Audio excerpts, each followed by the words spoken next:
देखो last class में अपन ने ये डिस्कस किया था कि मान लो यहां पे अर्थ है,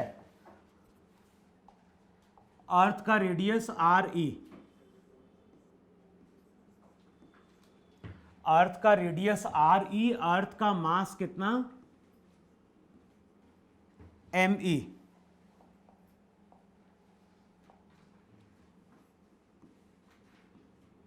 और मान लो इमेजिन करो कि अर्थ के सरफेस पे यहां पे एक टावर है और इस टावर की कुछ हाइट है, और टावर की हाइट कितनी h, और इस टावर से हम क्या कर रहे हैं, इस टावर से एक पार्टिकल को हॉरिजॉन्टली प्रोजेक्ट कर रहे हैं विथ अ वेलोसिटी v। बताओ पार्टिकल का क्या होगा?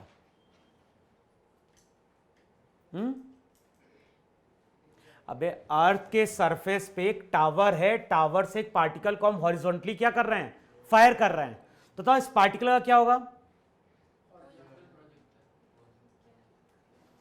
अबे वहां पे ये लिखवाया था मैंने कि अगर इस पॉइंट पे अगर देखोगे, अगर हम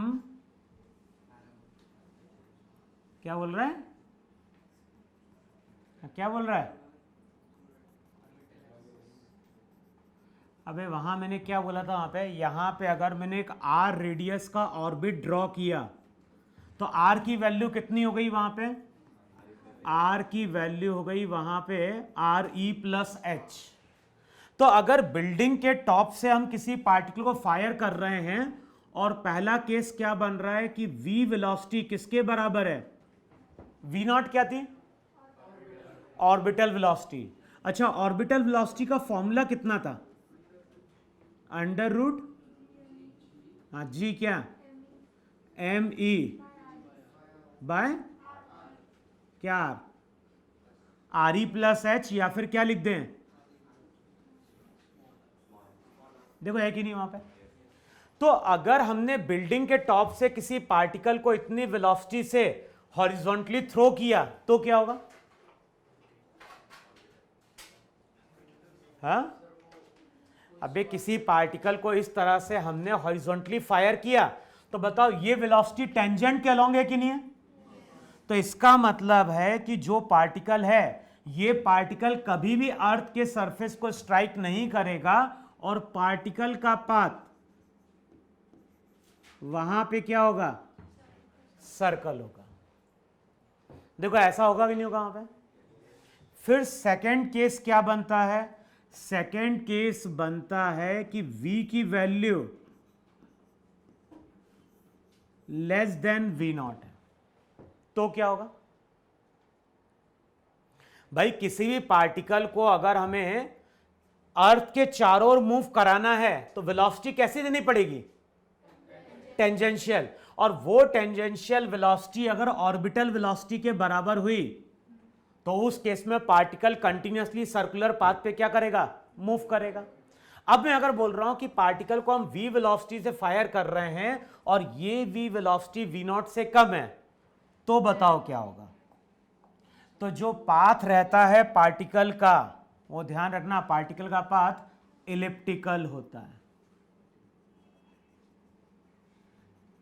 जो पार्टिकल रहेगा वो किस पाथ को ट्रेस करेगा? और यहां पे रिजल्ट क्या ध्यान रखना है? v less than v not. Clear? अब देखो हम लोग क्या बोलते हैं, अगर कोई पार्टिकल इलिप्टिकल पाथ पे चल रहा है तो वहां पे हम दो फोकस की बात करते ही नहीं बात करते हैं? इलिप्स पढ़ा है अभी? एसेंट्रिसिटी क्या होती है? बोलो। अबे होती क्या है ये पूछ रहे हैं हम। ये हो गई एक्स एक्सिस, ये अब इलिप्स क्या होता है? हाँ, अबे ये डिस्टेंस कितना था? a, ये डिस्टेंस, हाँ, फिर a को क्या बोलते थे हम लोग? हाँ, सेमी मेजर, और b को, हाँ। अब वहां पे दो फोकस होते कि नहीं होते हैं? अगर एक फोकस यहां पे है तो दूसरा फोकस यहां पे है कि नहीं है? मान लो ये फोकस F1 है।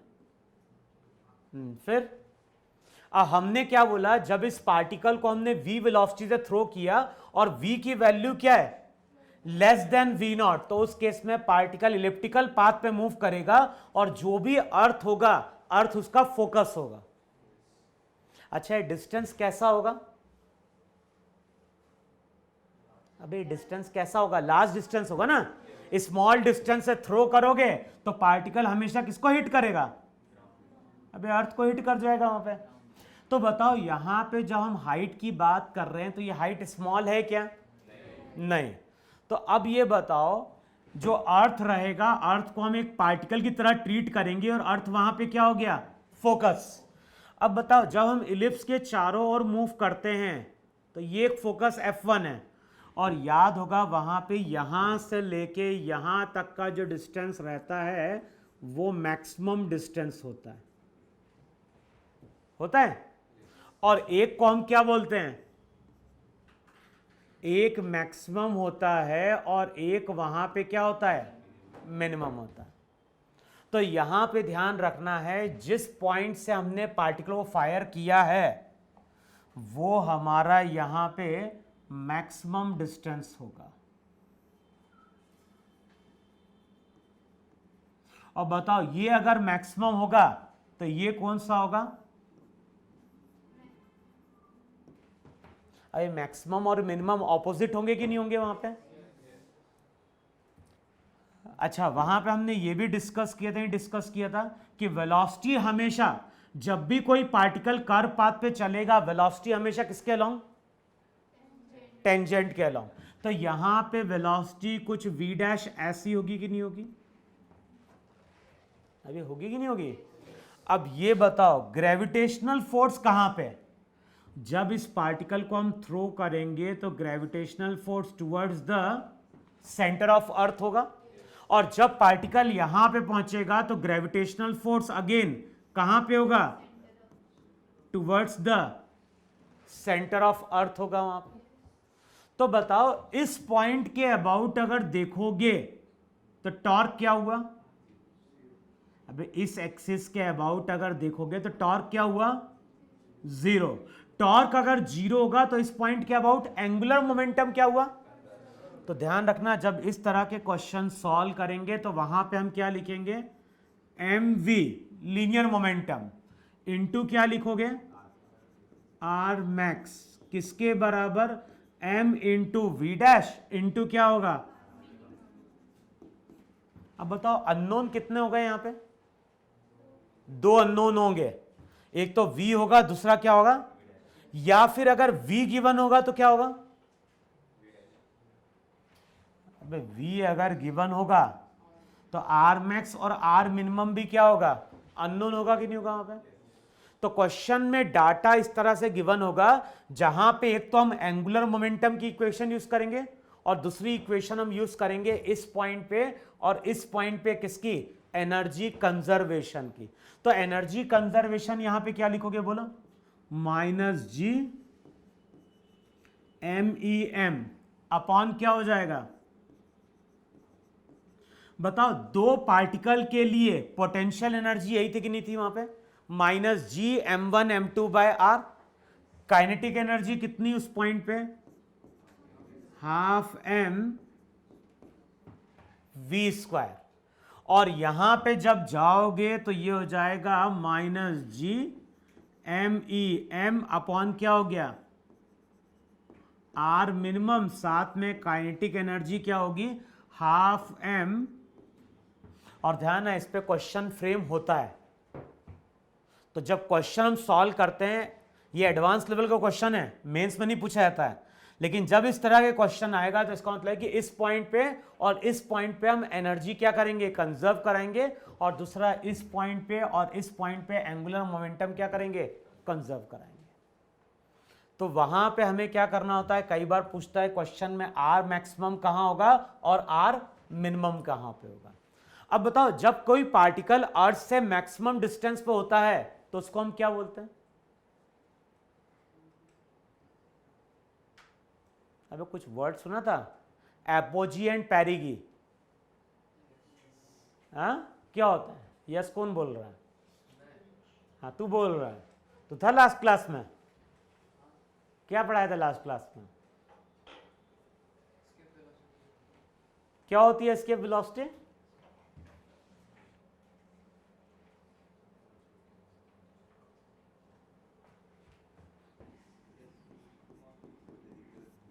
अभी कुछ एपोजी और पैरिगी वर्ड होता है क्या? क्या होता है पैरिगी? कुत्ते का खाने वाला फूड?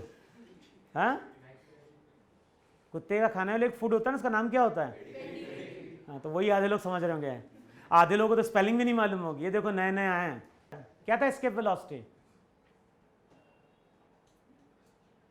हाँ क्या थी एस्केप वेलोसिटी? वर्टिकल कोई जरूरी कौन होती है? मैंने बोला था कि escape velocity angle of projection में डिपेंड ही नहीं करती है। हाँ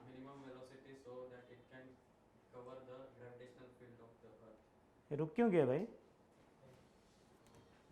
हाँ क्या बोल रहे हैं?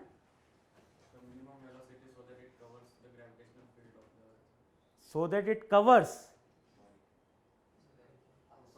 हाँ सो दैट इट पासेस।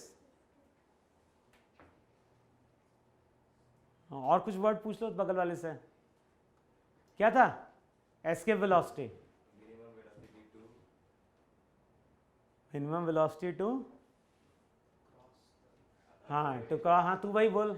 हाँ तू ही सबसे इंटेलिजेंट है यहाँ पे। हाँ क्या? It is the minimum velocity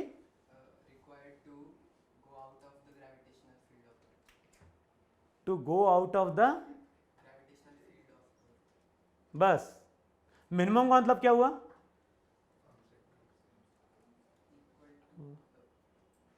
क्या इक्वल टू? उससे ज्यादा भी नहीं, उससे कम नहीं। अब मिनिमम का मतलब क्या था? मिनिमम का मतलब ये था कि जब पार्टिकल इंफिनिटी पे पहुंचेगा तो उसकी वेलोसिटी क्या होनी चाहिए? जीरो। अगर मिनिमम से ज्यादा देंगे तब भी पार्टिकल इंफिनिटी को क्या कर जाएगा?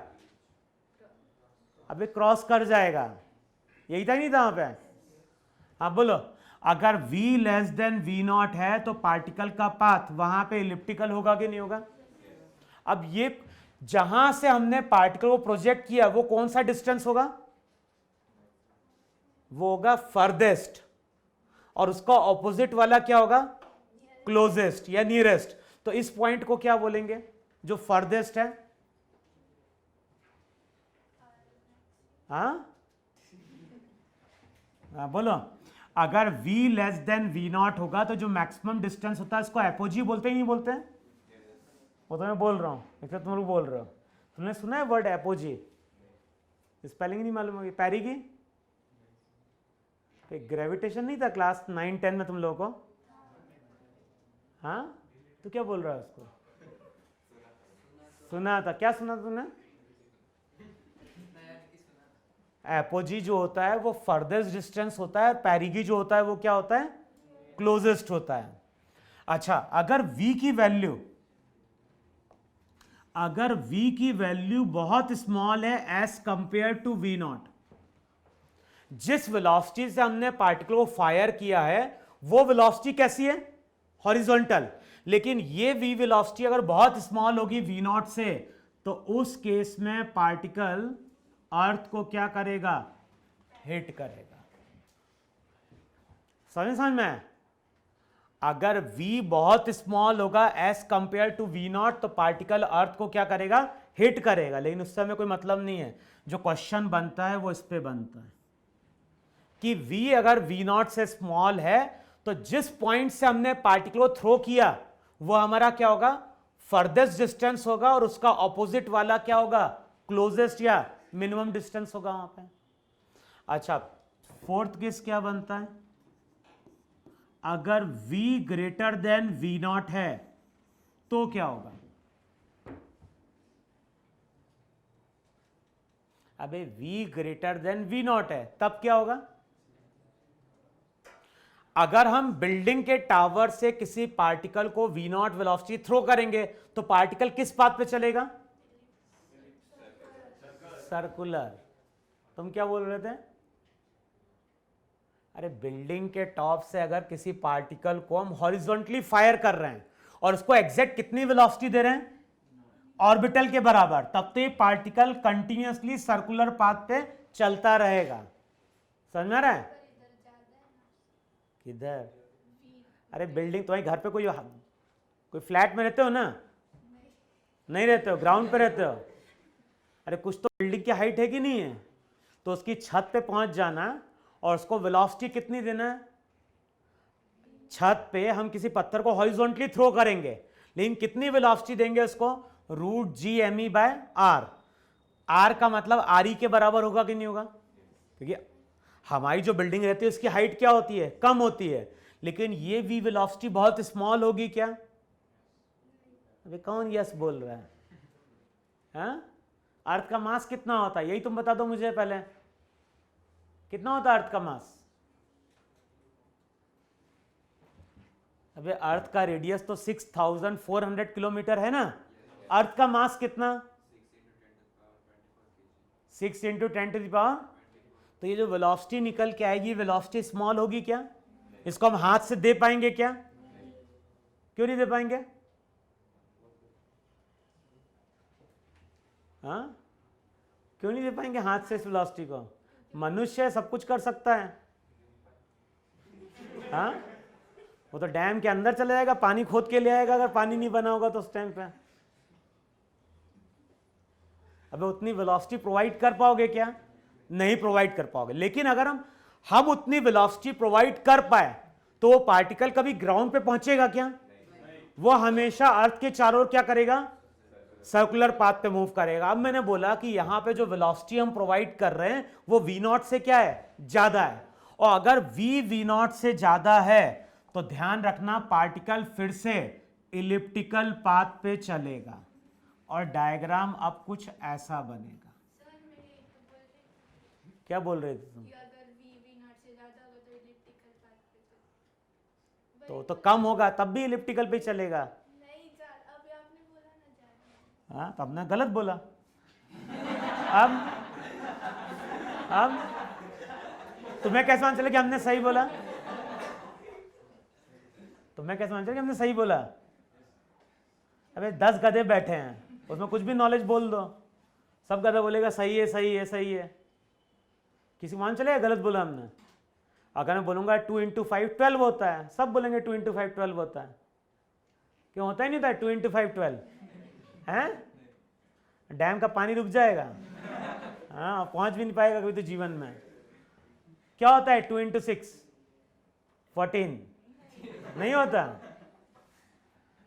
अबे पार्टिकल का पाथ इलिप्टिकल होगा, लेकिन मेन क्या है, अब जब मैं पार्टिकल को फायर करूंगा तो जहां से हमने फायर किया है वो कौन सा डिस्टेंस होगा, वो मिनिमम होगा, और ये वाला जो डिस्टेंस रहेगा वो तुम्हारा वहां पे क्या होगा, आर मैक्स होगा। तो अगर v ग्रेटर देन v0 है तो उस केस में क्या होगा? अबे v ग्रेटर देन अगर v0 है तो उस केस में पार्टिकल का पाथ क्या होगा, इलिप्टिकल होगा, और जिस पॉइंट से हमने फायर किया वो मिनिमम होगा और उसका ऑपोजिट वाला क्या होगा, मैक्सिमम होगा। आया समझ में इतना? हाँ, और v अगर ग्रेटर देन v एस्केप हो तो भाई यहां पे हम पार्टिकल को फायर कर रहे हैं और v की वैल्यू, भाई v की वैल्यू v एस्केप से भी ज्यादा हो सकती नहीं हो सकती है? उस पॉइंट पे एस्केप वेलोसिटी कितनी होगी?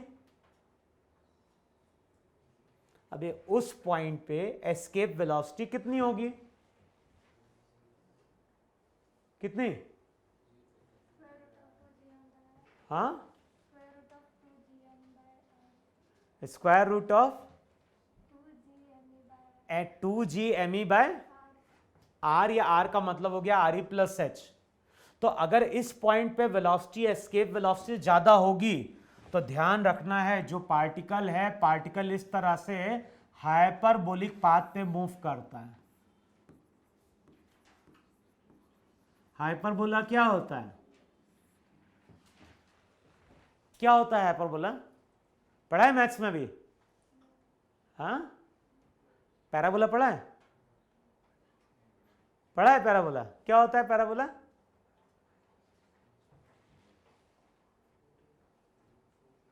अभी क्या क्या पढ़ा? पैराबोला पढ़ लिया, एलिप्स पढ़ा? क्या होती है एसेंट्रिक? चल रहा है,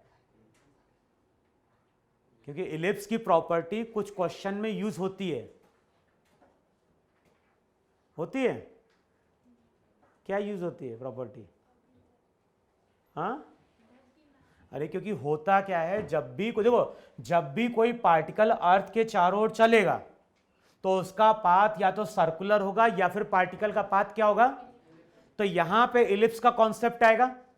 और जब सन के चारों ओर कोई प्लैनेट मूव करता है तो वो भी किस पाथ पे चलता है, तो वहां पे हमें इलिप्स की प्रॉपर्टी की जरूरत होती है।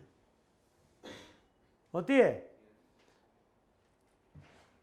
तो ये देखो, मेन जो रिजल्ट है वो ये ध्यान रखने हैं, ये दोनों रिजल्ट तुम लोगों को बुक में क्वेश्चन इस पे दिया होता है कि v अगर लेस देन v0 है तो पार्टिकल का पाथ इलिप्टिकल होगा, जहां से हमने फायर किया वो मैक्सिमम, उसका ऑपोजिट वाला मिनिमम। और v अगर ग्रेटर देन क्या है, v0, लेकिन किससे कम है, एस्केप से। तो v v0 से ज्यादा है लेकिन v एस्केप से क्या होगा, कम होगा, तब भी पार्टिकल इलिप्टिकल पाथ पे चलेगा। लेकिन जहां से पार्टिकल फायर किया वो मिनिमम डिस्टेंस होगा और उसका ऑपोजिट वाला क्या होगा, मैक्सिमम। जो भी क्वेश्चन में डाटा दिया होगा उस डाटा के अकॉर्डिंग इन दोनों इक्वेशन को वहां पे हम क्या करेंगे, यूज करेंगे। आया समझ में इतना? और लास्ट इसमें हेडिंग डालो वहां पे कैपलर्स लॉ, रब कर दे इतना। ग्रेविटेशन 11 में कि 12th में, बोर्ड में? हाँ, तो फिर क्यों पढ़ रहे हैं अपन लोग? हाँ, क्या होता है जेई? हाँ, तो एग्जाम देके क्या करोगे तुम? 3 ईयर का फॉर्म आता है, बर्बाद कर दोगे तुम। हाँ, 4 बार डैम के चक्कर लगा पाओगे? हाँ, कितने का फॉर्म है आजकल? 2.5 का ही 3 का है?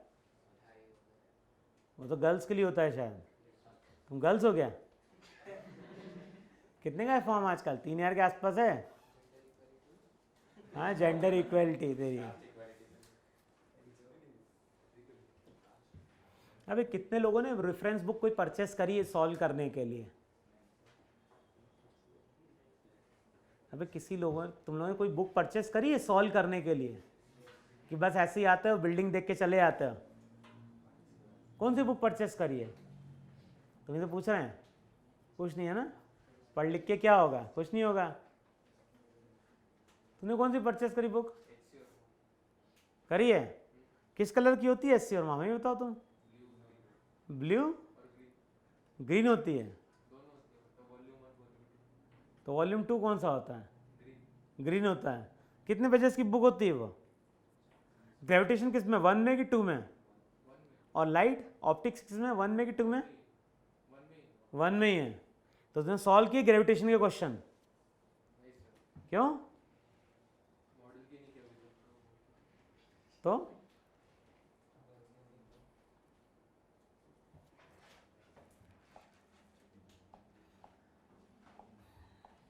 डालो, नेक्स्ट हेडिंग डालो वहां पे कैपलर्स लॉ।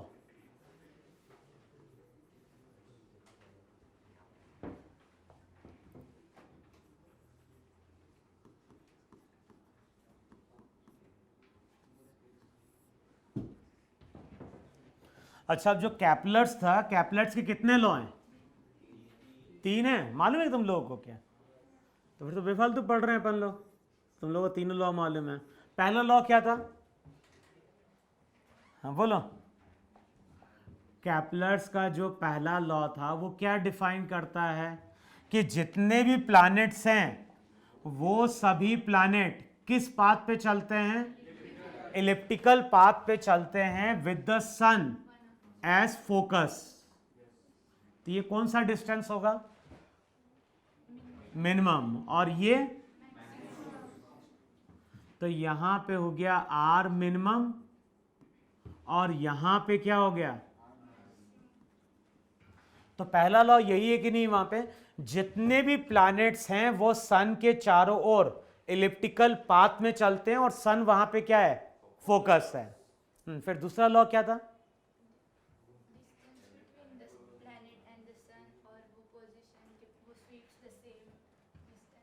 क्या क्या? फिर से बोलो यार, हम भी समझे। कैसे बोलते हैं?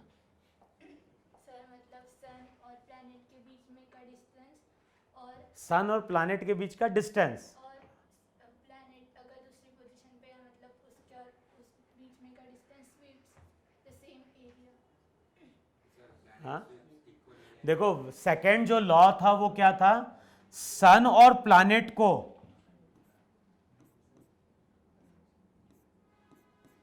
देखो, जो सेकंड लॉ था वो यहां पे क्या था कि सन और प्लैनेट को ज्वाइन करने वाली एक लाइन है कि नहीं है? और मान लो यहां से लेके यहां तक आने में इसमें टाइम कितना लगा? Delta T. तो डेल्टा टी टाइम बाद ये प्लैनेट यहां पे आ गया कि नहीं आ गया?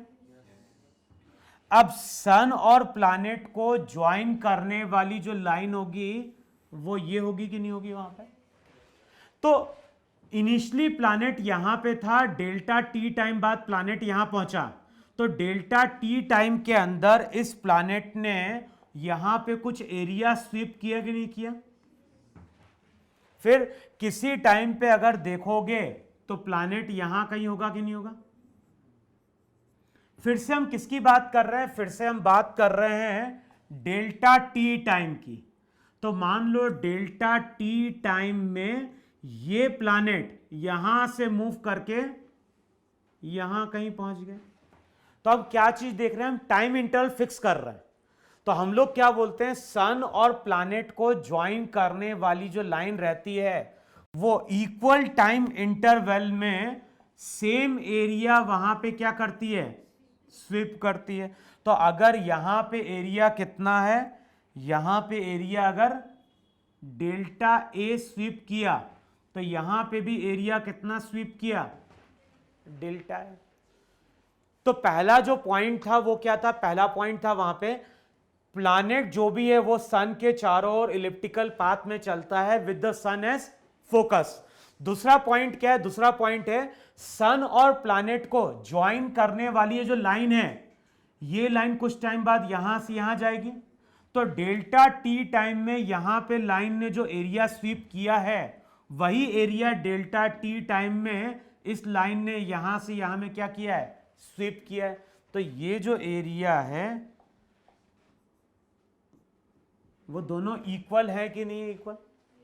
और हम लोग यहां पे क्या डिफाइन करते हैं? हम लोग डिफाइन करते हैं delta a by delta t. इसका मतलब क्या हो गया? Rate of change of area with respect to time. और delta a by delta t इसी को हम बोलते हैं एरियल वेलोसिटी। तो हम लोग बोलते हैं जो एरियल वेलोसिटी है उसका फॉर्मूला हो जाता है delta a by delta t. Delta a क्या है? सन और प्लैनेट की ज्वाइन करने वाली जो लाइन है उसने डेल्टा टी टाइम में एरिया इतना क्या किया है? स्वीप किया है। तो delta a by delta T areal velocity है। अगर स्मॉल होगा तो अभी अगर स्मॉल होगा तो वो क्या हो जाएगा? डी ए बाय, और ये जो वेलोसिटी रहेगी इस वेलोसिटी को हम लोग क्या नाम देंगे? Areal velocity. देखो है कि नहीं वहां पे? अच्छा, अब ये एरियल वेलोसिटी कैसी रहेगी? कांस्टेंट या वेरिएबल? भाई जितने टाइम पे यहां पे डेल्टा एरिया कवर हुआ उतने ही टाइम में डेल्टा ए एरिया यहां पे कवर हुआ कि नहीं कवर हुआ? अच्छा देखो, एरिया को कवर करना है सेम। तो बताओ जब ये प्लैनेट यहां से यहां जाएगा और जब ये प्लैनेट यहां से यहां जाएगा तो कहां पे उसकी स्पीड ज्यादा होगी? मिनिमम। क्योंकि भाई यहां पे क्या होगा? अबे यहां पे स्पीड ज्यादा चाहिए होगी ना, क्योंकि अगर स्पीड कम होगी तो वो यहां से केवल यहां तक ही पहुंचेगा, तो एरिया इक्वल हो पाएगा क्या? तो इसका मतलब है कि यहां पे उसकी स्पीड कम होगी और यहां पे स्पीड की स्पीड क्या होगी? और इस चीज को हम एंगुलर मोमेंटम से भी बोल सकते हैं, नहीं बोल सकते हैं? इस पॉइंट के अबाउट एंगुलर मोमेंटम क्या है? अबे इस पॉइंट के अबाउट एंगुलर मोमेंटम कंजर्व है कि नहीं कंजर्व है? क्यों कंजर्व है? हाँ, अबे जो भी ग्रेविटेशनल फोर्स है वो हमेशा टुवर्ड्स द सन है कि नहीं है? तो इस पॉइंट के अबाउट इस पॉइंट के अबाउट हमेशा टॉर्क क्या होगा? तो एंगुलर मोमेंटम क्या हो गया? कंजर्व। तो अब क्या बोलोगे वहां पे? अबे इस पॉइंट के अबाउट एंगुलर मोमेंटम अगर कंजर्व होगा तो एंगुलर मोमेंटम का फॉर्मूला यही था कि नहीं था? Linear momentum into perpendicular distance. अब बताओ परपेंडिकुलर डिस्टेंस क्या हो रहा है? अबे डिस्टेंस यहां पे वेलोसिटी हमेशा r पे परपेंडिकुलर है कि नहीं है? तो अब ये बताओ यहां पे r, यहां पे v, यहां पे अगर r तो यहां पे, बताओ अब ये फॉर्मूला क्या बता रहा है? ये टर्म तो क्या होनी चाहिए? कांस्टेंट ना। अब बताओ ये टर्म अगर कांस्टेंट होगी तो यहां से हम ये बोल सकते हैं, नहीं बोल सकते हैं कि जैसे जैसे r डिक्रीज करेगा v क्या होना चाहिए? इंक्रीज करना चाहिए। तो जब ये प्लैनेट सन के चारों ओर इलिप्टिकल पाथ पे मूव करता है तो उसकी स्पीड क्या हो रही है? अबे जब भी ये प्लैनेट सन के चारों ओर इलिप्टिकल पाथ पे मूव करेगा तो उसकी स्पीड क्या होगी? जब वो दूर रहेगा तो उसकी स्पीड क्या होगी? कम होगी। और जब ये पास आएगा तो उसकी स्पीड क्या होगी? बढ़ेगी। अब मैंने क्या बोला है? मैंने बोला है dA/dt हमारी एरियल वेलोसिटी है कि नहीं है? अब बताओ एरियल वेलोसिटी का फॉर्मूला क्या होगा? अब बताओ एरियल वेलोसिटी का फॉर्मूला कितना? इतना लिखा गया तुम लोगों ने? क्या लिखा?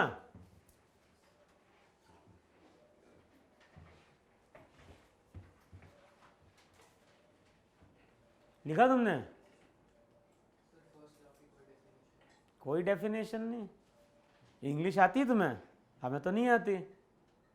तुम्हें आती है? स्कूल कौन सा था तेरा? तो लिखना भाई फिर हिंदी। हिंदी में लिखेगा इंग्लिश में लिखेगा? हाँ तो लिख। तो नाम ही कटा रहा है उस स्कूल का। स्पेलिंग क्या थी सिम्बॉयसिस की? देखा था कि तूने बोर्ड कि सिम्बॉयसिस ऐसा लिखा हुआ था? कि तो हमेशा डैम पे जाता होगा पानी देखने के लिए। क्या सीबीएसई बोर्ड था ना? तो वहाँ इंग्लिश में पढ़ाते होंगे। फिर तो पहला पॉइंट क्या है? पहला पॉइंट क्या होगा? हाँ, तुमने इंग्लिश कब से पढ़ी? सेमी में थे क्या पहले? तो फिर बचपन से इंग्लिश में थे? फिर तो बचपन से इंग्लिश में तो बोलो फिर। पहला लॉ क्या था? वही तो बोला कि पहला लॉ था कि जितने भी प्लैनेट्स हैं वो सन के चारों ओर इलिप्टिकल पाथ में मूव करते हैं। हाँ तो क्या बोलेंगे उसको इंग्लिश में? ऑल द नहीं बोलेंगे, ऑल द प्लैनेट्स कि ऑल प्लैनेट्स?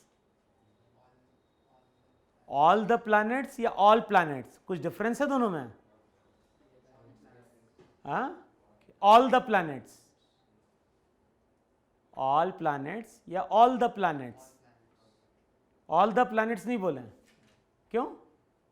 पीछे वाला बोल रहा है। हाँ, क्यों नहीं बोले ऑल द प्लैनेट्स? हमारी मर्जी और क्या, हमें बोलना है ऑल द प्लैनेट्स। हमें तो लग रहा है सही लग रहा है ऑल द प्लैनेट्स। क्या क्या क्या क्या शो करता है? मतलब सन एक ही है ना, तो हम प्लैनेट्स तो बहुत सारे होते हैं, एक कहाँ है प्लैनेट्स? सन एक ही है ना, हाँ, तो बोलते हैं द सन बोलते हैं ना, मतलब एक सिंगुलर है तो इसलिए द। और ये क्या बोल रहा है पीछे वाला? ये हिंदी मीडियम वाला क्या बोल रहा है? तू क्या बोल रहा है? ऑल द प्लैनेट्स या ऑल प्लैनेट्स? द बेकार लग रहा है क्या? द तो सही नहीं लग रहा है, फिट बैठ रहा है, ऑल द प्लैनेट्स नहीं बैठ रहा है।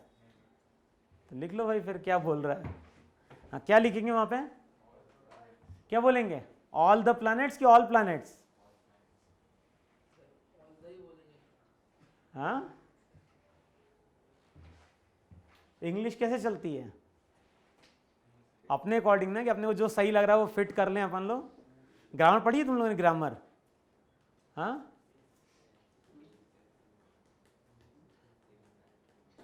अच्छा, कहीं वॉवल के आगे द लगता है क्या? नहीं, एन लगता है। द नहीं लगता है कभी भी? हाँ, तुम्हें तो बोल रहे कि नहीं लगता। लगता है? द यूनिवर्सिटी में एन नहीं लगा था। क्यों नहीं लगता फिर?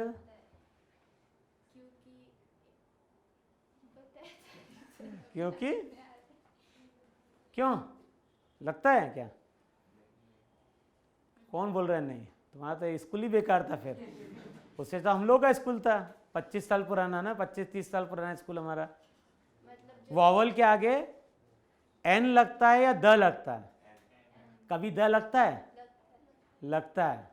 कब लगता है? जब हम लोग डैम पे आते हैं ना। कहाँ जाते हैं? कब लगता है द?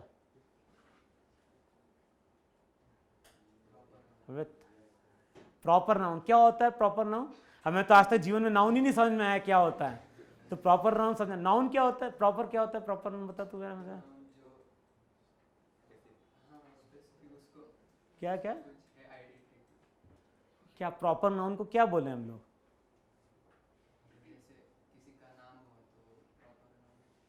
किसी का नाम हुआ तो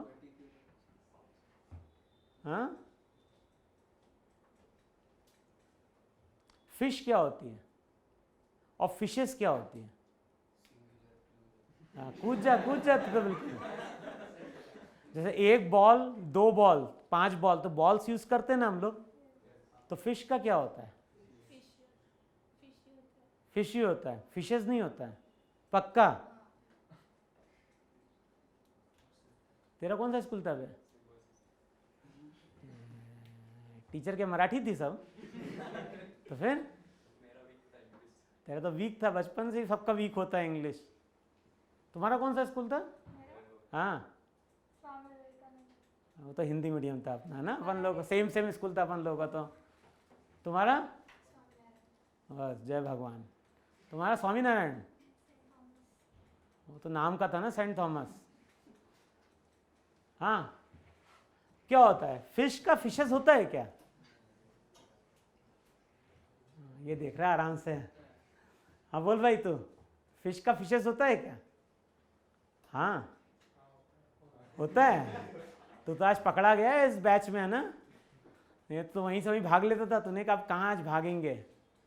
तू आता है कहाँ? रोज आता है क्या? तू कब आता है? जब तू आता है तब मैं नहीं आता हूँ, और जब मैं आता हूँ तब तू नहीं आता। ऐसा होता है क्या अपन लोग के बीच में? न्यू एडमिशन है तेरा? क्या बात कर रहा है? कब हुआ? कल? क्या अभी? तो 2-3 हफ्ते तो मैं कम से कम 6 क्लास ले चुका हूँ 2-3 हफ्ते में। तो खरी 4-5 तूने? 4-5 मतलब मुझे मेरी आंखें कमजोर हो गई फिर तो लगता है। मैं देख ही नहीं पाया कि तू क्लास में था और अंतर है। ये आता था क्या? अबे टोटल 17 लोग आते थे, मैं रोज काउंट करता हूँ क्लास में, मालूम तुझे?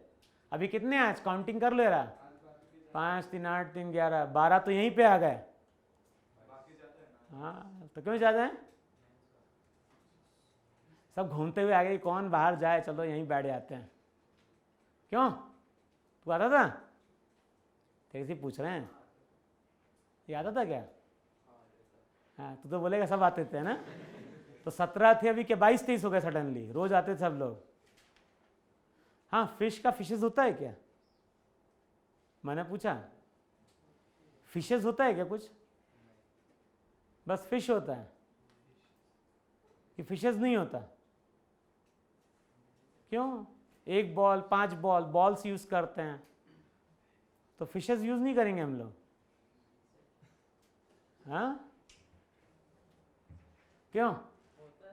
होता है फिशेस, क्या होती हैं फिशेस?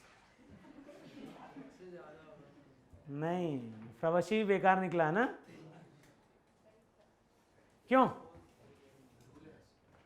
हाँ तू बोल भाई, क्या बोल रहा है? बहुत सारी फिशेस है ना डैम में, बहुत सारी फिशेस है ना। क्या क्या रूल क्या है? हमें तो बताया नहीं था बचपन में, तुम्हें बताया और हमें नहीं बताया। हाँ क्या बताया? फिशेस नहीं होता है, होता है फिशेस, होता है फिशेस, हम बोल रहे हैं ना, अरे हम बोल रहे हैं ना, तो फिशेस होता है, होता है फिशेस। कभी चेक कर लेना कॉपी में फिशेस होता है कि नहीं होता, होता है। एक ही तरह की फिश होगी तो फिश ही यूज करेंगे, लेकिन फिश की बहुत सारी वैरायटीज होती ही नहीं होती हैं, तो उनका जो कलेक्शन रहता है उसको क्या बोलते हैं? फिशेस नहीं बोलते हैं। तुम लोग का बेकार हो गया 10वीं तक का पैसा। कितना पे किया है 1 से लेकर 10वीं तक पैसा? बेकार हो गया 6 लाख। हम ही दे देता, कम से कम पढ़ा देते थे को फिश और फिशेस। होता ही नहीं होता फिशेस, होता है फिशेस। फिश भी क्या एक तरह की होती है क्या? बहुत तरह की होती है ना। उनका अगर कलेक्शन लें तो उसको ही फिश बोलेंगे हम लोग। हाँ तो तुम लोगों से तो मुझे मालूम है, तुम लोगों से आया तो हैं, जबकि तुम लोगों का इंग्लिश मीडियम स्कूल था। कूद जाओ यहाँ से सब लोग एक एक करके, कम से कम 20 दिन छुट्टी रहेगी हम लोगों की। क्यों? क्या आर्मी ने बुलाया है 4 साल के लिए? कब जाएगा तू? अबे नोटिफिकेशन आ गया है, नोटिफिकेशन आया कि नहीं है? क्या एज लिमिट क्या है? 17 से? पागल है क्या? 17 से 19 है? कितनी? 17 टू? अबे इतनी कौन है, पागल हो क्या? किसकी 12वीं भाई 23 साल तक होती है? तू देगा क्या? 17 टू 19 मैंने देखा था न्यूज में, तो कितनी है न्यूज में? अबे 17 टू 19 है ना। हाँ तो किसके लिए? जो 12th अपियरिंग है या जो 12th पास हो चुके हैं? मालूम ही नहीं है। अबे तुम लोगों को जम्मू में जाके लड़ना है, पाकिस्तान में जाके हैं? 4 सामने सबका स्वाहा है ना। कितना है, कितना मिलेगा 4 साल का रिटायर्ड होने में? कितना 22 लाख की 11 लाख है? अबे पैसा ही मिलेगा जब रिटायर्ड हो गए 4 साल बाद। तुम लोग कल 4 साल काम करना, उसके बाद रिटायर्ड। 12 लाख की 11 लाख कुछ समथिंग है ना। और पहले साल कितना है? 29-30 हजार।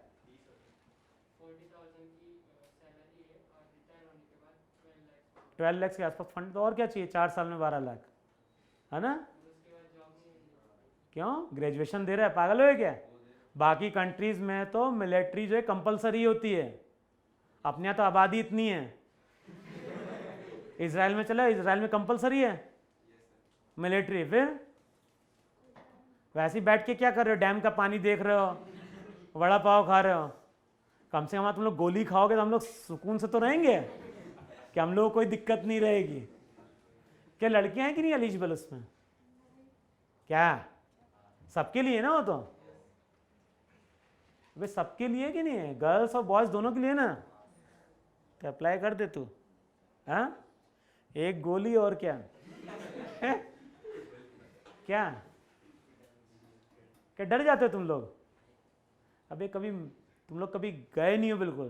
तुम वहाँ जाओगे ना मिलिट्री में, तो उनका जो रहता है ना वो अलग ही रहता है, उनका ऑरा ही अलग होता है। आर्मी में तुम कभी जाओगे तो समझे क्या? कभी जैसे इंजीनियरिंग करते हो ना, तो इंजीनियरिंग में भी तब 3rd ईयर होता है ना, तो 3rd ईयर में आता है शॉर्ट सर्विस कमीशन। वो डायरेक्ट इंजीनियर्स को रिक्रूट करते हैं। नेवी में, आर्मी में, एयरफोर्स में डायरेक्ट रिक्रूटमेंट होता है इंजीनियर्स का। और उनका जब इंटरव्यू होता है तो सीधे होता है, शायद देखो इलाहाबाद होता है, बैंगलोर होता है, भोपाल होता है, जो इनके बेस होते हैं। और कहीं तुम वहाँ जाना, हाँ तुम्हें ऐसा लगे कि हम मरना ही है बिल्कुल, हैं? सही में ऐसे ही होता है उनकी ट्रेनिंग बिल्कुल। उनका माहौल ऐसा रहता है कि सुबह 8 बजे उठ सुला देंगे और 4 बजे उठा भी देंगे तुम्हें। क्या जीके क्या करोगे तुम ऐसा? हाँ, क्या लगता है कि आर्मी में जाना चाहिए? तो कब जाएगा तू? हाँ सर कर रहा है। हाँ, अबे 12th के बाद एनडीए देने को मिलता है, तो कितने लोग प्रिपरेशन कर रहे हैं एनडीए की? ये तो हाइट भी नहीं है, 2 मारेगा ना।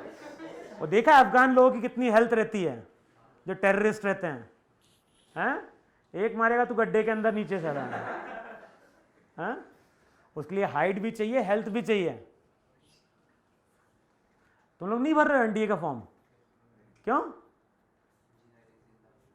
क्या पागल हो क्या? एनडीए का फॉर्म भरना 12th में देने को मिलता है अपने को एनडीए। फिर और ट्रेनिंग एनडीए से क्या होता है? फिर नेवी जाते हैं। पागल हो गए? तो नेवी में जाते हैं। देहरादून में पहले ट्रेनिंग होती है वहाँ पे, और ट्रेनिंग को पहले पास करना होता है। हाँ, फिर उसके बाद क्या होता है? क्या डिसाइड होता है इसके बाद? कोई पहचान का है क्या तेरा? हाँ, फिर क्या बोल रहा है? ऐसी अंधा ज्ञान दे रहा है मुझे। हाँ, उतना तो मुझे मालूम है कि देहरादून में ट्रेनिंग होती है। इसके बाद क्या होता है? अबे तुम्हें बहुत सिंपल पेपर आता है एनडीए का। बेसिकली क्या है? फिजिक्स केमिस्ट्री आती है। हम लोग टाइम फिजिक्स केमिस्ट्री और मैथ्स आती थी केवल, और उसमें एक ही फॉर्मूला था एलम का। एलम का फॉर्मूला क्या होता है? केमिस्ट्री में आता है ना एलम। पागल हो क्या? अबे एलम फिटकरी जो होती है पानी में जो डाली जाती है साफ वाफ करने के लिए, तो फॉर्मूला कई बार एनडीए में पूछा गया था। क्या होता है एलम? क्या होता है?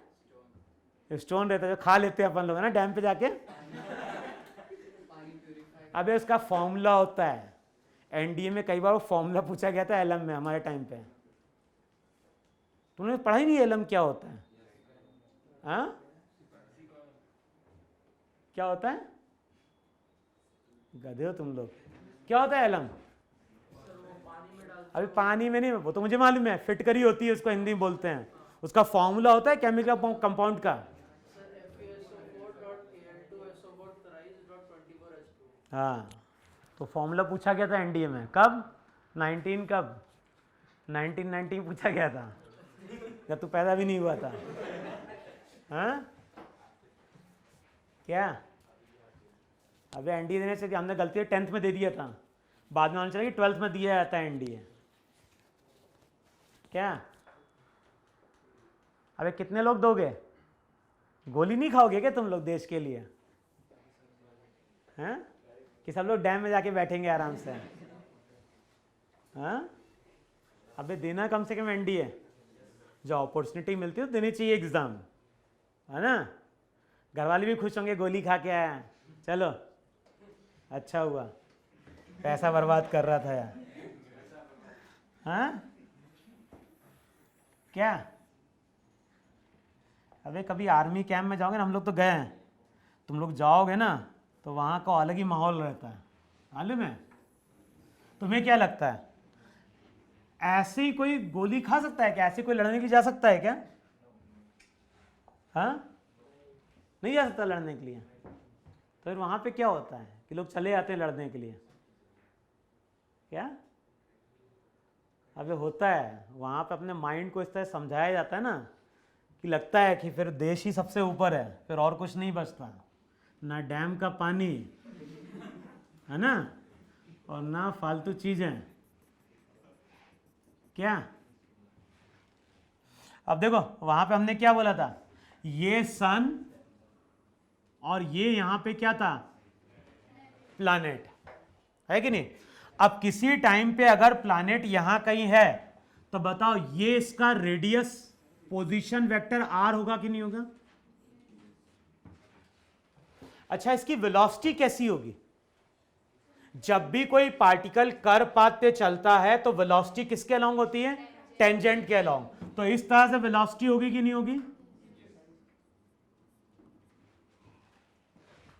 और अगर हम स्मॉल टाइम dt की बात करें, अगर हम स्मॉल टाइम dt की बात कर रहे हैं तो स्मॉल टाइम dt में मान लो ये प्लैनेट यहां से मूव करके यहां पहुंचा,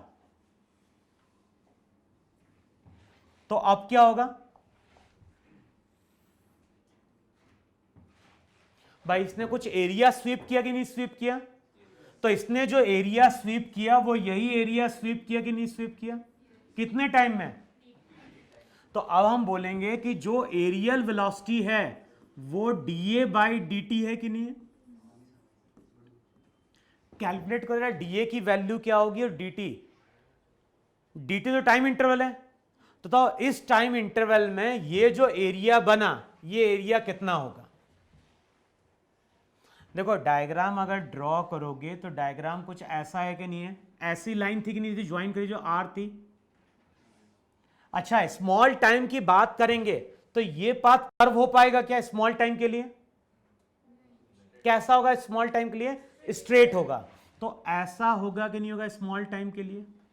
कितना होगा? इसने डिस्टेंस ट्रेवल किया v इंटू डी टी होगा। अब dt टाइम बाद ये ट्राइंगल बना कि नहीं बना? हम लोग स्मॉल टाइम की बात कर रहे हैं। अब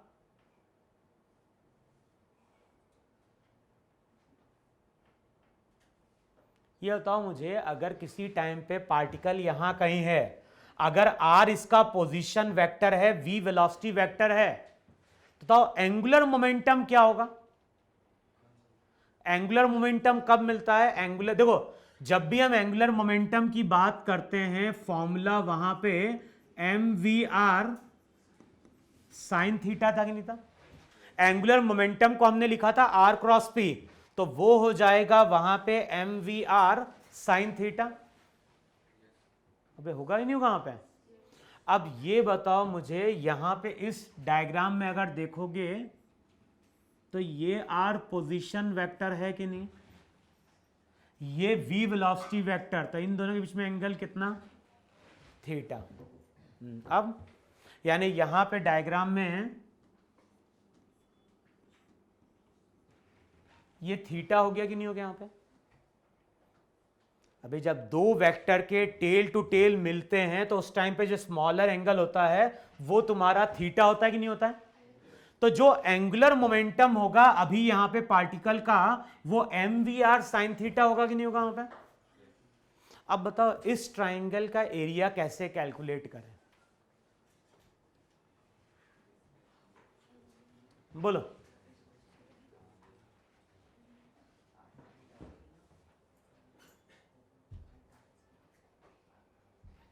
अबे ये बताओ मुझे, यहां पे ये ट्राइंगल है कि नहीं है? ये जो r रेडियस है या जो r डिस्टेंस है मैंने इस पे परपेंडिकुलर ड्रॉ कर दिया।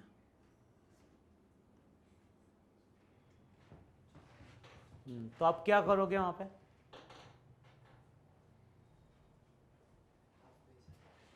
हाँ बोलो। अब जो स्मॉल अमाउंट का जो एरिया होगा उसको हम क्या लिखें? हाफ। बेस क्या लेंगे? बेस यहां पे r लोगे कि नहीं लोगे यहां पे? इंटू, अब क्या लिखोगे यहां पे? Half base into perpendicular distance. ये परपेंडिकुलर ड्रॉ किया ही नहीं ड्रॉ किया? और बताओ ये एंगल कितना? थीटा। तो ये एंगल कितना? 90 माइनस थीटा। तो ये जो डिस्टेंस रहेगा वो v dt साइन थीटा होगा कि नहीं होगा? होगा। तो यहां पे जो ट्राइंगल, ये जो लाइन ने एरिया स्वीप किया वो एरिया हो जाएगा हाफ बेस। हाफ क्या हो जाएगा? बेस इंटू क्या हो गया? हाइट वहां पे। तो हाइट वहां पे हो जाएगी v dt,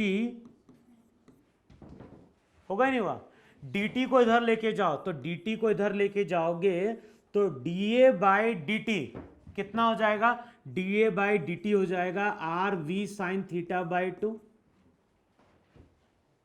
होगा। अब यहां पे क्या करो? m से मल्टीप्लाई करो, m से डिवाइड करो। अब बताओ mvr साइन थीटा क्या बताएगा वहां पे? पार्टिकल का एंगुलर मोमेंटम। तो रिजल्ट क्या निकल के आएगा? रिजल्ट निकल के आएगा dA by dt mvr sine theta, इसकी जगह एल बाई क्या हो गया, बताओ, ये एरियल वेलोसिटी का फॉर्मूला है कि नहीं है वहां पे। जो भी एरियल वेलोसिटी है D A by D T वो किसके बराबर है, एल बाय 2m के बराबर है वहां पे।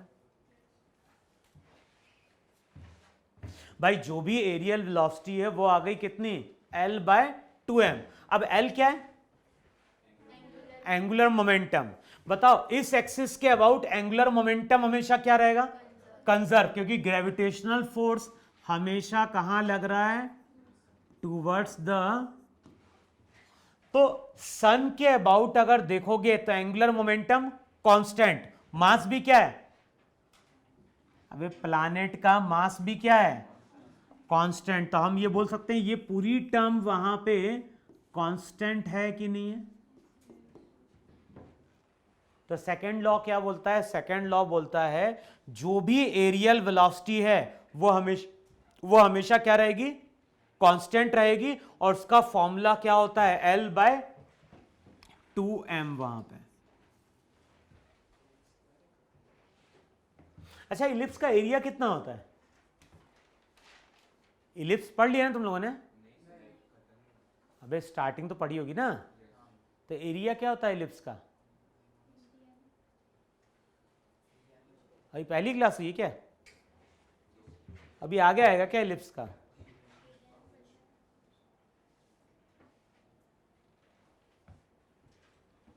क्योंकि ध्यान है ना, इलिप्स जब पढ़ लोगे ना तो उसकी कुछ प्रॉपर्टी ग्रेविटेशन में यूज होती है वहां पे।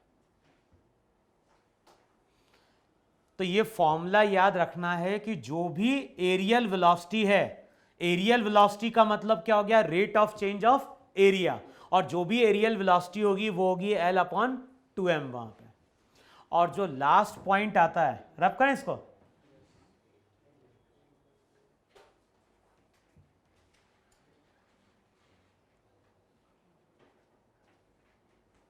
करें रब इसे।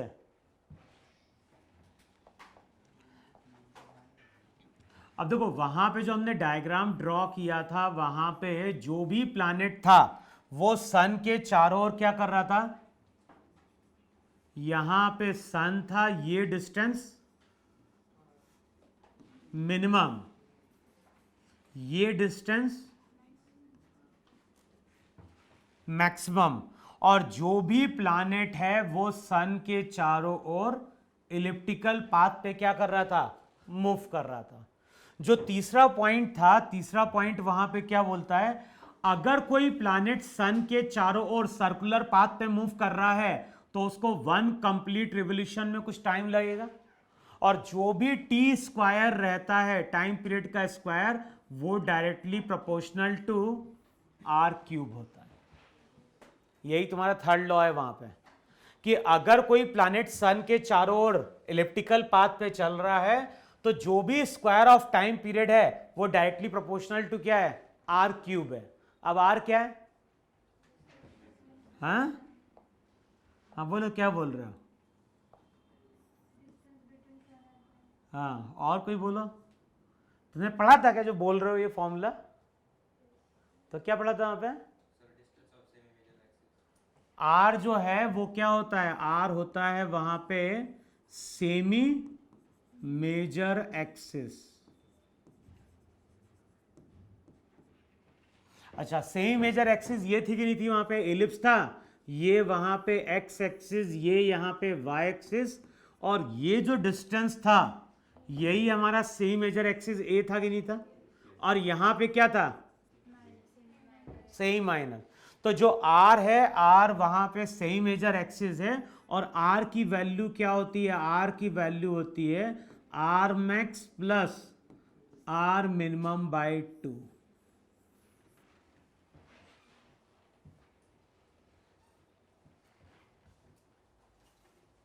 तो जब हम बोलते हैं ना कि टाइम पीरियड का square directly proportional to R cube है, तो आर क्या होता है, R max plus R minimum by 2।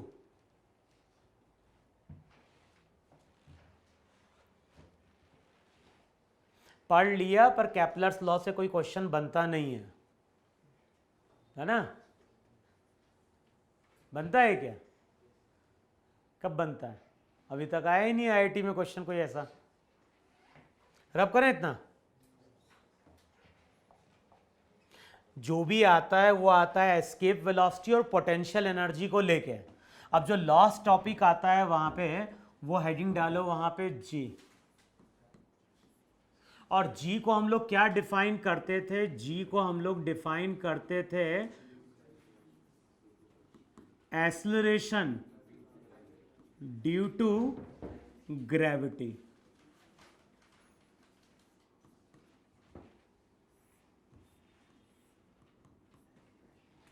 और देखो वहां पे हम लोग क्या डिफाइन करते हैं कि ये अगर अर्थ है और अर्थ का मास अगर कितना है ME, अर्थ का रेडियस कितना है RE, और अर्थ के सरफेस पे एक पर्सन है और ये जो पर्सन है अर्थ के सरफेस पे एक बॉल को लाके क्या कर रहा है? छोड़ रहा है। तो जो भी पर्सन है, पर्सन की जो हाइट रहेगी as compare to radius of earth कैसी है? बहुत स्मॉल है। तो हम लोग क्या बोलेंगे कि जब ये पर्सन अर्थ के पास बॉल को छोड़ेगा तो अर्थ इस बॉल के ऊपर क्या अप्लाई करेगी? Gravitational pull. और इस ग्रेविटेशनल फोर्स के कारण बॉडी में एक एक्सेलरेशन डेवलप होता है और उसी एक्सेलरेशन को हम नाम देते हैं acceleration due to gravity. Clear? अगर हम अर्थ के पास किसी पार्टिकल को लाके छोड़ रहे हैं तो अर्थ उस पार्टिकल के ऊपर क्या अप्लाई कर रहा है? फोर्स अप्लाई कर रहा है और उस फोर्स के कारण बॉडी में एक एक्सेलरेशन आता है जिसको हम क्या बोलते हैं? Acceleration due to gravity. अब बताओ फोर्स कितना लग रहा होगा? अर्थ का जो ग्रेविटेशनल फोर्स है वो Gmem/RE² होगा कि नहीं होगा? अर्थ का मास me है, पार्टिकल का मास m, और ये डिस्टेंस अप्रोक्सीमेटली RE है कि नहीं है वहां पे? तो अर्थ के पास हम जब किसी पार्टिकल को लाके छोड़ेंगे तो अर्थ उसके ऊपर इतना फोर्स लगा रही होगी। फोर्स को क्या लिखोगे वहां पे? मास इनटू, तो जो एक्सेलरेशन आता है वो आता है Gme अपॉन, और ये जो एक्सेलरेशन होता है इसी को हम बोलते हैं एक्सेलरेशन ड्यू टू ग्रेविटी। और ध्यान है ये फॉर्मूला जो रहता है ये फॉर्मूला कैलकुलेट किया गया है अर्थ के सरफेस पे। भाई पर्सन की हाइट बहुत स्मॉल है तो जो भी पार्टिकल है पार्टिकल को अप्रोक्सीमेटली हमने अर्थ के सरफेस पे ही लाके क्या किया है? छोड़ा है। और जब सबकी वैल्यू पुट करते हैं G की, ME की, RE की, तो ये वैल्यू अप्रोक्सीमेटली 9.8 मीटर पर सेकेंड स्क्वायर आती है वहां पर। तो जब हम G की वैल्यू बोलते हैं 9.8 मीटर पर सेकेंड स्क्वायर तो उसका फॉर्मूला होता है Gme/RE²।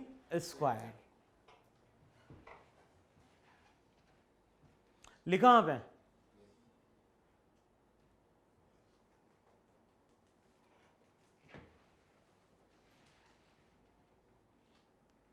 रैप करो इतना में। अबे 9.8 10 जो भी है वो कहां पे है? अर्थ के सरफेस पे। रब कर दो इसे।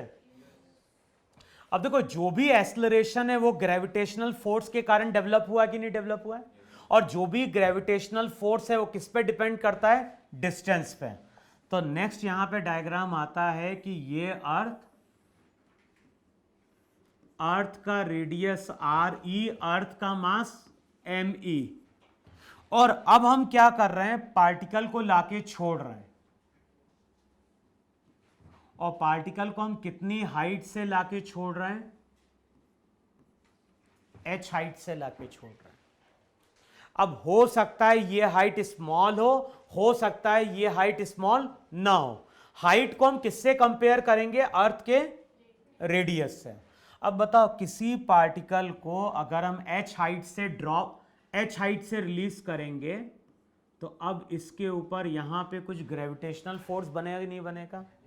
अच्छा, जो ग्रेविटेशनल फोर्स आएगा उसकी वैल्यू Gmem अपॉन क्या हो जाएगा?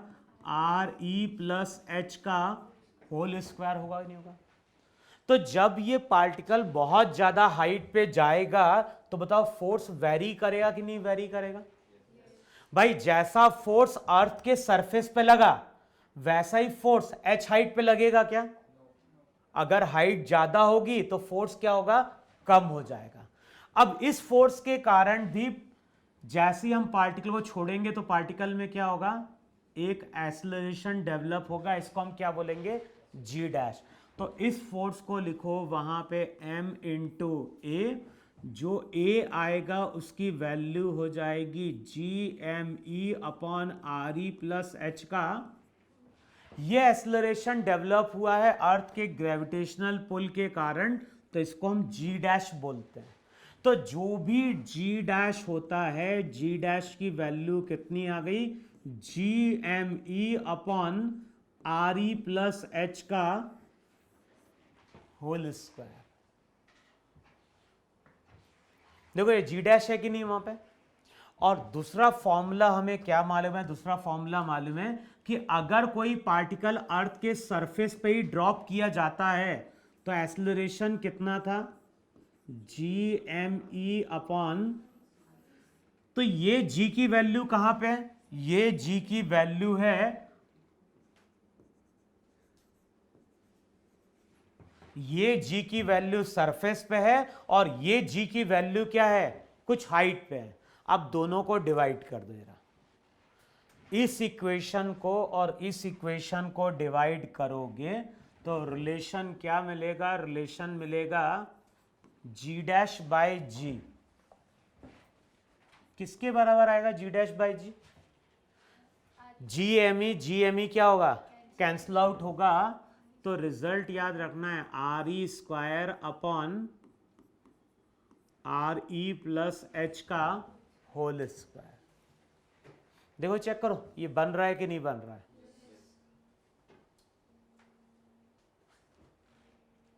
कि नहीं बन रहा है? चेक करो वहां पे जी डैश बाय जी इतना दे रहा है कि नहीं दे रहा वहां पे। तो यहां से हमें फॉर्मूला मिलता है g dash equals to g into RE square upon RE plus h का। तो अगर देखो हाइट अगर क्या है? बहुत ज्यादा है। हाइट अगर ज्यादा है as compare to radius of earth, जैसे अगर क्वेश्चन में बोल रहा है कि RE बाय 2 हाइट पे G की वैल्यू क्या होगी, तो क्या बोलोगे? अगर क्वेश्चन में बोलता है किसी पार्टिकल को हमने कितनी हाइट से लाके ड्रॉप किया? RE बाय 2 हाइट से, तो वहां पे G की वैल्यू क्या होगी? तो बताओ ये हाइट इसके कंपैरिजन में है कि नहीं है? तो फिर यहां पे यही फॉर्मूला हम क्या करेंगे? यूज करेंगे। अब बताओ ये फॉर्मूला अगर यूज करोगे तो जी डैश की वैल्यू क्या निकल के आएगी? पुट करो जरा। RE की h की जगह RE बाय 2।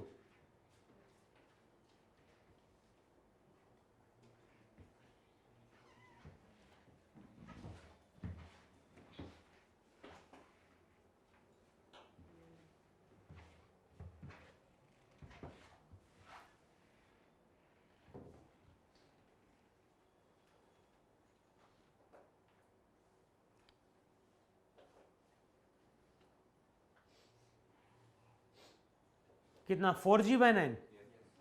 तो यहां पे हम यही बोलेंगे जी डैश की वैल्यू 4G/9 होगी कि नहीं होगी वहां पे। अब ध्यान रखना है अर्थ का जो रेडियस है वो कितना था? अर्थ का रेडियस है वहां पे 6400 किलोमीटर। अब मैं अगर बोलता हूं कि मैं 100 किलोमीटर ऊपर गया, अब मैं अगर तुमसे बोलता हूं कि हाइट मैंने ली कितनी? इससे पहले मैंने हाइट कितनी ली थी? RE by 2। RE बाय 2 का मतलब कितना हो गया? 3200 किलोमीटर हाइट पे गए। अब क्वेश्चन में कई बार ऐसा ही बोलता है कि पार्टिकल को हम 10 किलोमीटर हाइट पे लेके गए या पार्टिकल को हम 50 किलोमीटर हाइट पे लेके गए। तो 50 किलोमीटर हाइट पे जाओगे तब भी जी वेरी करेगा कि नहीं वेरी करेगा? करेगा। तो उस केस में हम फॉर्मूला क्या यूज करते हैं, जो फॉर्मूला यूज किया जाएगा वो हो जाएगा g dash equals to g R E square. R E बाहर निकाल लो, बताओ आर ई अगर बाहर निकालोगे तो ये हो जाएगा आर ई का स्क्वायर, फिर क्या होगा 1 plus h by R E का, बताओ ऐसा लिखोगे कि नहीं लिखोगे आप, होगा। अब ये आर ई स्क्वायर ये R E square cancel out हो जाएगा, रिजल्ट हो जाएगा g 1 plus h by R E to the power कितना -2। अब इक्वेशन क्या बन जाएगी, g dash equal to g. अब ये कुछ बन रहा है एक्सपांशन, क्या है ये, हाँ क्या बोल रहे हो, अबे कुछ बाइनोमियल है, क्या होता है बाइनोमियल,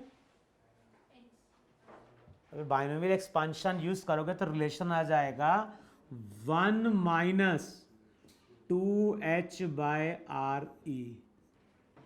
तो ये दोनों फॉर्मूले वहां पे नोट कर लो, ये फॉर्मूला और दूसरा ये फॉर्मूला।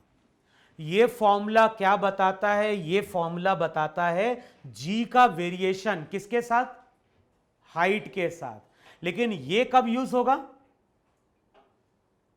अबे ये फॉर्मूला कब यूज करेंगे, जब हाइट क्या होगी, बहुत ज्यादा होगी as compare to radius of earth. और ये फॉर्मूला कब यूज करना है, ये फॉर्मूला हमें यूज करना है जब हाइट कैसी होगी, बहुत स्मॉल होगी as compare to radius of earth. जैसे बोल रहा है 5 किलोमीटर 10 किलोमीटर, तो फिर डायरेक्ट वहां पे ये फॉर्मूला हम क्या करेंगे, यूज करेंगे। एक्सपांशन आता है क्या, 1 plus h by R E whole to the power -2।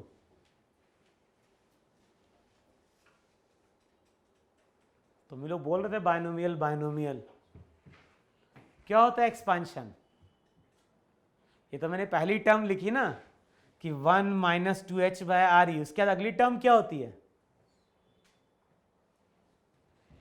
हाँ अभी बाइनोमियल पढ़ोगे कि पढ़ चुके हो, कब पढ़ी थी, बचपन में, हाँ वो तो पिछला तो इंतजार कर रहा है कि कब टाइम कटेगा, कब बेल बजेगी, कब मैं बाहर जाऊंगा। अभी बाइनोमियल कब पढ़ी थी, 1 महीना पहले, हाँ हाँ बहुत बहुत साल पहले ना, जब मैं पैदा हुआ था तभी हॉस्पिटल डॉक्टर देख के गए थे, लो पढ़ लो बेटा बाइनोमियल, है ना, ये काम आएगी तुम्हें जीवन में। कब पढ़ी थी बाइनोमियल, अबे 11 में पढ़ी होगी ना बाइनोमियल। क्यों पढ़ते हैं बाइनोमियल, पढ़ाते हैं इसलिए पढ़ते हैं, हायर पावर को क्या इवेल्युएट करने के लिए, हाँ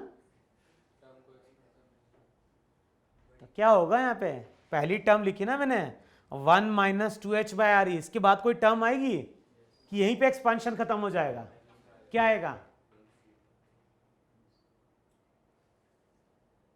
अबे आएगी या नहीं आएगी, नहीं आएगी डैम पे, है ना। सेकेंड टर्म थर्ड टर्म कुछ आती कि नहीं आती है, क्या आती है,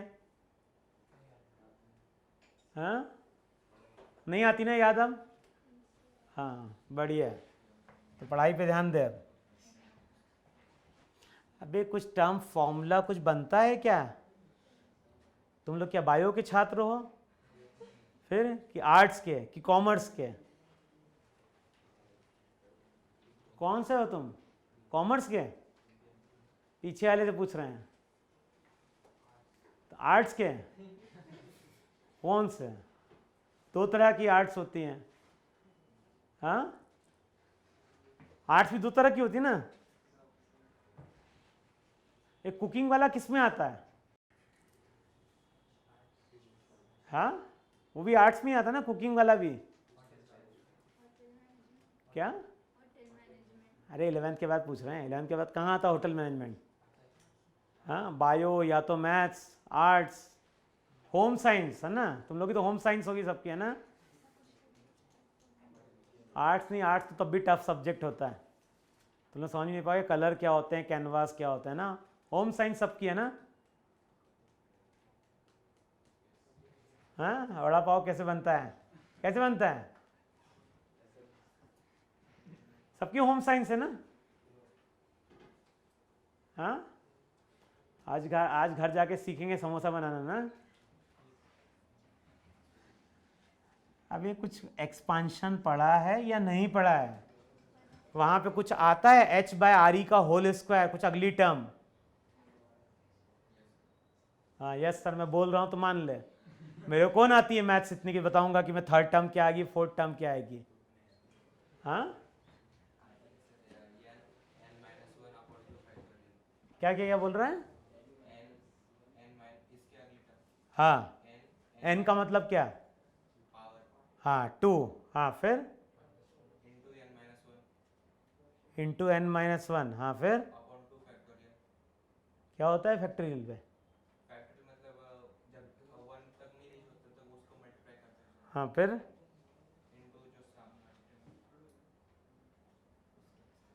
मुझे नहीं समझ में आया तो बाकी लोगों को क्या समझ में आएगा।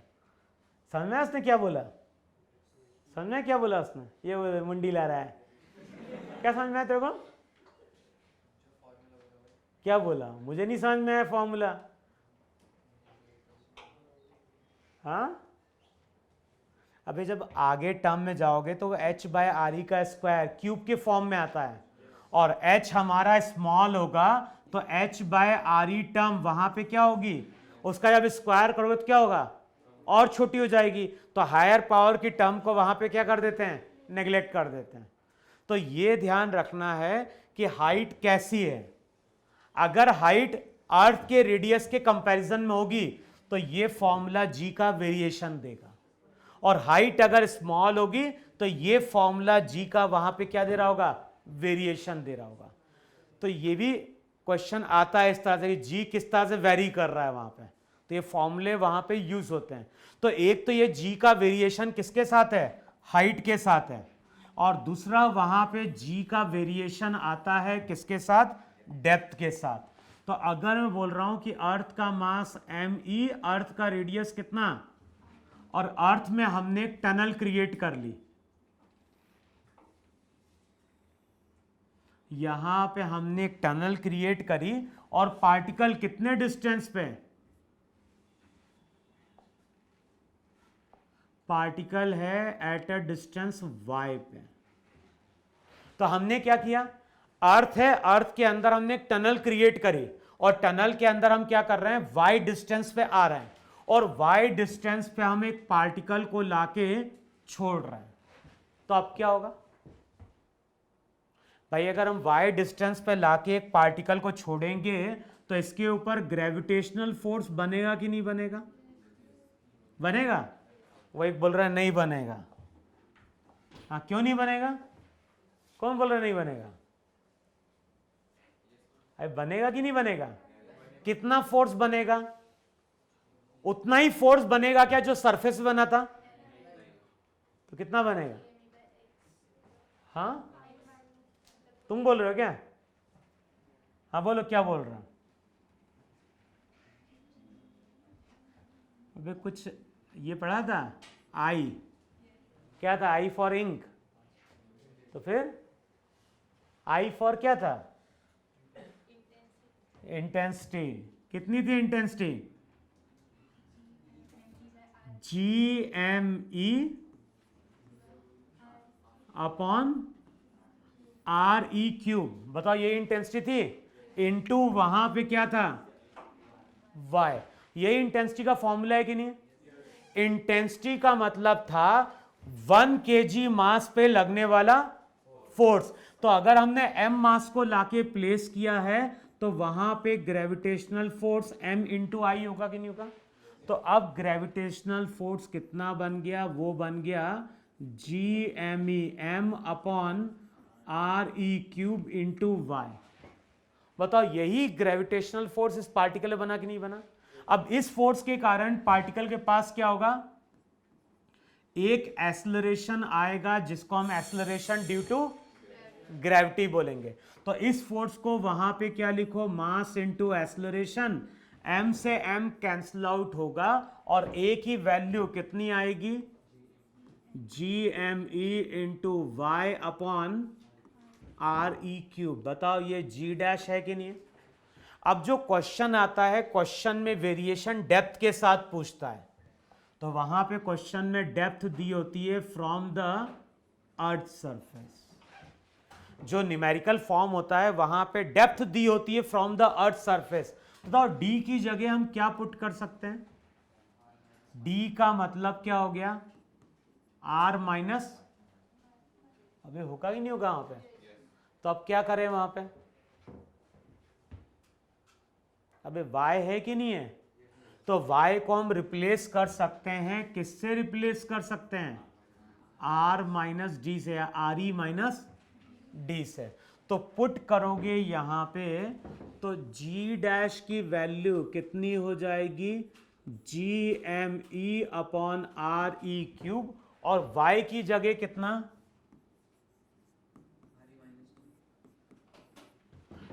ये इक्वेशन क्या बता रहा है, ये इक्वेशन बता रहा है एक्सेलरेशन ड्यू टू ग्रेविटी कितनी डेप्थ पे, d डेप्थ पे फ्रॉम द अर्थ सरफेस, और g की वैल्यू सरफेस पे कितनी थी, GME अपॉन RE²। तो अब क्या कर दें, वहां पे दोनों को डिवाइड कर दें। अब जब दोनों को डिवाइड करोगे तो G dash equals to G, क्या बनेगा वहां पे, दोनों को डिवाइड करो, एक RE बचेगा कि नहीं बचेगा, और RE को अंदर लेके जाओगे तो फॉर्मूला आता है 1 माइनस D/RE। तो ये G का वेरिएशन है किसके साथ, डेप्थ के साथ, और इससे पहले जो वेरिएशन था G का वो किसके साथ था, हाइट के साथ। तो अगर क्वेश्चन बनेगा तो वो G का वेरिएशन हाइट और डेप्थ के साथ ही पूछेगा वहां पे। और G किसके साथ वेरी करती है, हाँ क्या, G की वैल्यू अर्थ के सरफेस पे कितनी होती है, GME अपॉन RE² होती कि नहीं होती है। अब बताओ अर्थ क्या स्फेरिकल बॉडी है क्या, अर्थ किसकी तरह बिहेव कर रही है, एक इलिप्स की तरह बिहेव करती नहीं बिहेव करती है। तो बताओ कहां पे रेडियस ऑफ कर्वेचर ज्यादा होगा, अबे पोल पे जाओगे तो रेडियस ऑफ कर्वेचर क्या मिलेगा, कम मिलेगा, और इक्वेटर पे जाओगे तो रेडियस ऑफ कर्वेचर क्या मिलेगा, रेडियस ऑफ कर्वेचर क्या होता है, मैंने वर्ड तो यूज किया रेडियस ऑफ कर्वेचर, होता क्या रेडियस ऑफ कर्वेचर, क्या रेडियस ऑफ कर्वेचर क्या,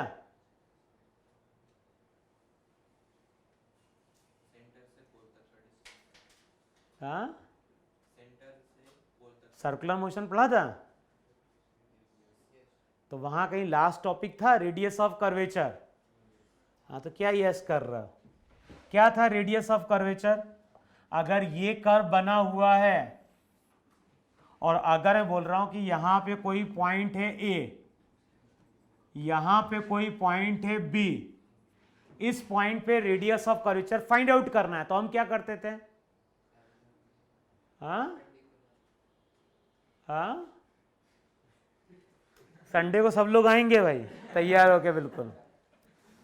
कितना टाइम क्या बोला है संडे को सबको, सीसीएम कितने में पहुंचना है, क्लास के बाद तुरंत, क्लास कब तक है, 2:15 तक है, और उसके बाद में कब पहुंचना है, 4 बजे। कहाँ पहुंचना है सीसीएम में, कहाँ, नीचे ऊपर, कौन से फ्लोर पे पहुंचना है,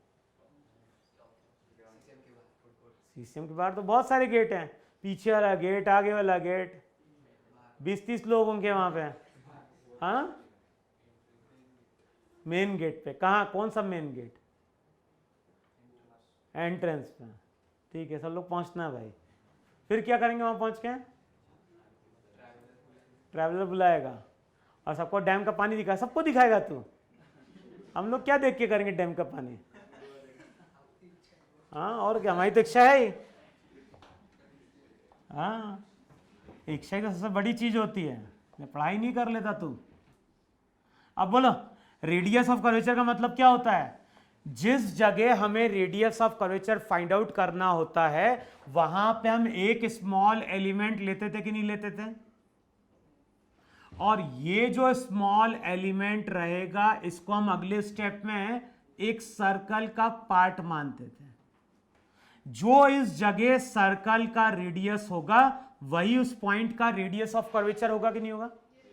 तो यहां पे अगर मुझे radius of curvature find out करना है तो एक स्मॉल एलिमेंट लोगे।